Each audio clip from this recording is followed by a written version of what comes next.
आपको गंगा मैया दिखेगी तो आपके अंदर अपने आप एक ऊर्जा का संचार होने लगा। भूतपूर्व क्षण का हिस्सा बन गए। कहना तो बहुत आसान है कि वहाँ पे ये हो रहा है वो हो रहा है, लेकिन कमरे लोग खाली बाद में करते हैं, बुक पहले हो जा रहा है। अपना हाइजीन का जो मेंटेन है वो भी शायद नहीं हो पा रहा है। कंट्रोल करना, उनको व्यवस्थित करना बहुत बड़ी चुनौती है। और लोगों के अंदर इतना जुनून है।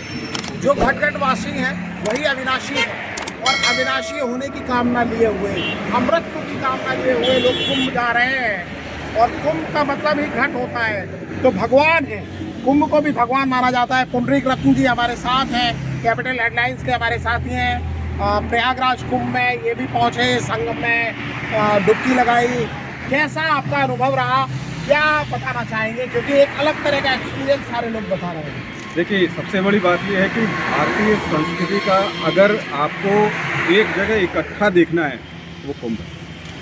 दो धाराएं हैं वहाँ पे, एक संन्यास धारा है जो गृहस्थ से मुक्त है, और एक गृहस्थ धारा है। दो धाराएं हैं, यानी कि लौकिक और परलौकिक दोनों आस्था वहाँ पे एक उनका भी संगम है। 3 नदियों का संगम है, 3 तीर्थों का संगम है, तो एक उनका भी संगम है। ज्ञान, वैराग्य और सामाजिक गृहस्थ, इन सबों का संगम है। और लोगों के अंदर इतना जुनून है। छोटे बच्चे आ रहे हैं, कंधे में बिठा के आ रहे हैं, और लंबी लाइनें लगी हैं, पैदल चल के आ रहे हैं। लेकिन उनके मन में ये नहीं है कि चिढ़ाव, उनके ऊपर थकावट है नहीं। वो चलते हैं, कुछ दूर चलते हैं, पानी पीते हैं, विश्राम करते हैं, फिर चल निकलते हैं। क्योंकि जाम इतना है, लोग इतना पहुँच चुके हैं, सबों के पास अपनी अपनी प्राइवेट गाड़ियाँ हैं, तो प्रशासन के लिए बहुत बड़ी चुनौती भी है इनको कंट्रोल करना। कहना तो बहुत आसान है कि वहाँ पे ये हो रहा है वो हो रहा है, लेकिन उनको कंट्रोल करना, उनको व्यवस्थित करना बहुत बड़ी चुनौती है। क्योंकि पूरे हिंदुस्तान से लोग आ रहे हैं, हर कोने से लोग आ रहे हैं, और हर तबके के लोग आ रहे हैं। 1.5 अरब अगर भारत की आबादी है, तो ये अनुमान है कि जब तक ये कुंभ पूरा होगा, यानी 13 जनवरी से 26 फरवरी के बीच, लगभग 45 करोड़ से ज़्यादा लोग कुंभ पहुँचेंगे। संगम में, त्रिवेणी में डुबकी लगाएंगे, तो 1/3 भारत की 1/3 आबादी वहाँ पहुँचने का एक अनुमान है। केवल भारत ही नहीं, दुनिया भर से लोग आ रहे हैं। पुंडरीक जी, आपने ये बहुत अच्छी बात की, लेकिन मैं एक अनुभूति की बात कर रहा हूँ। ये तमाम लोग बता रहे हैं, इसकी महिमा महत्ता बता रहे हैं, लेकिन आप जब वहाँ जाते हैं, उस संगम का हिस्सा बनते हैं, उस कुंभ परिक्षेत्र में पहुँचते हैं, तो क्या आपने फील किया? क्या कुछ अलग अनुभूति, जिसकी बहुत सारे लोग बात कर रहे हैं, क्या आपने भी वैसा कुछ महसूस किया?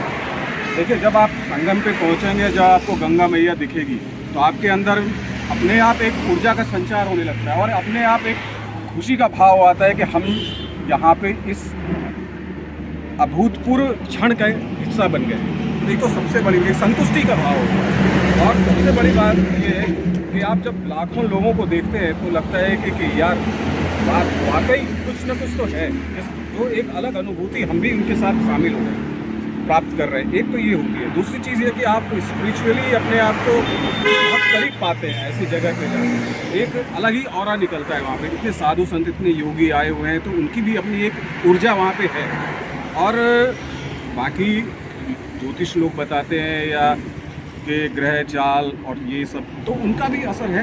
क्योंकि ज्योतिषीय भी इसमें एक घटना होती है, जब मकर राशि में पहुँचती है, उसके बाद से कुंभ स्नान प्रारंभ होता है, शाही स्नान, और शिवरात्रि तक तो चलता है। तो एक जो क्षण है, वो जो दौर है, वो जो समय और ग्रहों की चाल है, तो उससे भी एक ऊर्जा निकलती है। तो उन समों का प्रभाव है, और समों को आप देखते हैं तो जब आप नहाते हैं, गंगा में डुबकी लगाते हैं, और संगम है, त्रिवेणी है, जो कि हर जगह उपलब्ध नहीं है, हर जगह है ही नहीं। 3 नदियों का, 3 बड़ी नदियों का, जिसका कि गंगा, यमुना, सरस्वती, जिनका हमारे सनातन धर्म में एक अलग स्थान है, उनका संगम में आप जाना, दर्शन करना भी बहुत बड़ी बात है। मैं अपने साथियों से ही बात कर रहा था, आप भी साथ में ही थे। कई लोग कुछ दिक्कतों की बात भी कर रहे हैं, कुछ परेशानियां हैं, लेकिन जब इतना बड़ा मेला होगा, महाकुंभ होगा, तो छोटी मोटी दिक्कतें होंगी। कई लोग ये भी बात कर रहे हैं कि वहाँ वॉलंटियर्स कुछ कम दिख रहे हैं, जिस तरह का बड़ा आयोजन है। कई लोग अपील भी कर रहे हैं कि जितने लोगों ने होर्डिंग लगाई है, अगर वो सारे लोग एक दिन या एक घंटे सेवा का प्रण भी ले लें वहाँ पर, तो उन्हें भी पुण्य का लाभ होगा और आने वालों को भी बहुत सुगमता सहजता हो जाएगी। आपका कोई सुझाव, जो लोग जाने का प्लान बना रहे हैं, जो लोग कुंभ क्षेत्र में जाना चाहते हैं, हालांकि लोग ये कह रहे हैं कि बसंत पंचमी के बाद भीड़ में कुछ कमी आएगी, थोड़ा आसान होगा, वह चीज़ें कुछ और ज़्यादा कंफर्टेबल हो जाएंगी। देखिए, मेरा तो यही है कि आप शाही स्नान को एक तो अवॉइड करें, क्योंकि मैं अभी कल ही होके आया हूँ, क्योंकि 2 दिन ये छुट्टियों का दौर था, शनिवार और इतवार, तो लोग प्लानिंग करके आते हैं अपनी छुट्टियों के हिसाब से। वो भी ठीक है, अपनी अपनी अपना अपना प्लानिंग कर सकते हैं। दूसरी बात ये है कि बड़े बुज़ुर्ग जो बीमार हैं वो अगर अवॉइड करें तो बढ़िया है, फिर भी आस्था का समंदर है। तक वॉलंटियर्स की बात है तो हाँ, थोड़ी सी हमें तो नहीं दिखी, बाकी कुछ जगह दिखी, तो वो भी है। और दूसरी बात ये है कि जो होटलों में है, होटल्स में है कि अभी उनकी भी मजबूरी कहें या एक बिजनेस अपॉर्चुनिटी कहें कि कमरे लोग खाली बाद में करते हैं, बुक पहले हो जा रहा है, तो वो साफ़ सफाई भी उतना हाइजीन का जो मेंटेन है वो भी शायद नहीं हो पा रहा है। लेकिन ऐसा नहीं कि हर जगह नहीं हो पा रहा है, और जहाँ पे आप जा रहे हैं वहाँ पे हर जगह बहुत ज़्यादा मोनोपोली या बहुत ज़्यादा पैसे नहीं है, कुछ जगहों पे हैं। तो ये तो भीड़ ही इतनी है कि क्या किया जा सकता है। आदमी आप 500 रुपये देना चाह रहे हैं, दूसरा 5000 देने के लिए तैयार है, तो किसी के लिए तो वो भी चीज़ एक है। तो हर तरह के बस ये है कि भीड़ पे का अपने हिसाब से मेंटेन करें, अपने ग्रुप में ही रहें, अपने ग्रुप के साथ रहें, ताकि आप एक आदमी भी बिछड़ जाएगा तो पूरे ग्रुप को बड़ी परेशानी हो जाएगी।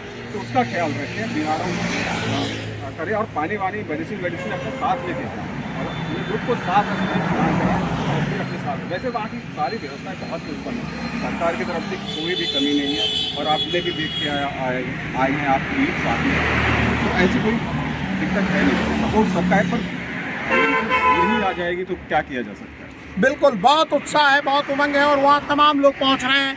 सर्व सिद्धि प्रदा कुंभ सारी सिद्धियों को पूरा करने वाला एक कुंभ है, और आप सभी की भी सारी सिद्धियाँ, मनोकामनाएं पूरी हो, यही हमारी प्रार्थना है।